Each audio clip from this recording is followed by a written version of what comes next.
My interest in midwifery came as a result of seeing my community back at home in the rural village suffering, women dying because of pregnancy-related issues. I felt touched, and that's what motivated me to come, train, and work as a midwife. My challenges, there are so many.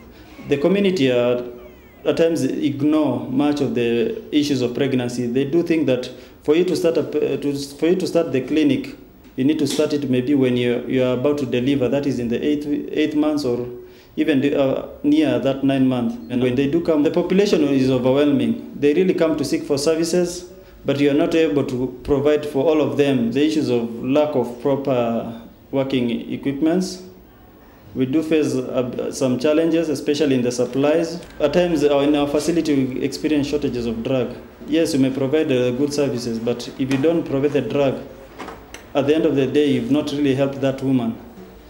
And even that, due to that overload, we are not even able to concentrate so much. We get burnout, and at times we feel challenged even as we provide for quality health care.